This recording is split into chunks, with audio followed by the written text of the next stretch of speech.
آپ نے अपनी जिंदगी में बहुत से लोगों के जनाजों का ऐलान तो सुना होगा कि फलां शख्स फलां जगह पे मर गया, फलां शख्स फलां पर मौत हो गई, फलां शख्स फलां जगह पर शहीद हो गया। लेकिन क्या आप जानते हैं, जिस तरह इंसान को मौत आती है, बिल्कुल इसी तरह इंसान के जो रिश्ते हैं, इनकी भी मौत होती है। रिश्तों में मौत कैसे, कब होती है, ये आपको शायद नहीं पता होगा। जी हाँ, जी हम आपको बताने की कोशिश करेंगे कि रिश्ते भी अपनी मौत मर जाते हैं, रिश्ते भी मौत मरते हैं। और वो कब मरते हैं?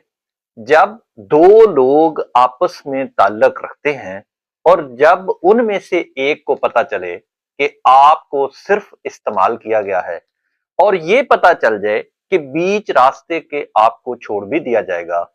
और ये मामला जब भी मैंने अपनी 50 साला जिंदगी के अंदर जिस शख्स के साथ भी ये देखा है कि एक शख्स ने दूसरे शख्स के साथ जब भी ऐसा किया है, जिस इंसान के साथ भी ऐसा होता है, फिर वो ज़ाहिरन तो हमें नज़र आता है कि वो चलता-फिरता है, मुस्कुराता है, हँसता है, लेकिन अंदर से वो शख्स मर चुका होता है। वो उसकी आँखों में वो चमक, वो चेहरे पे रौनक मैंने कभी दोबारा नहीं देखी, बल्कि वो लोगों पर एतबार करना छोड़ देता है। उसके दिल में मोहब्बत खत्म हो जाती है। बल्कि मैं तो यहाँ तक समझता हूँ कि मोहब्बत पर यकीन खत्म हो जाता है, क्योंकि वो अंदर से टूट चुका होता है।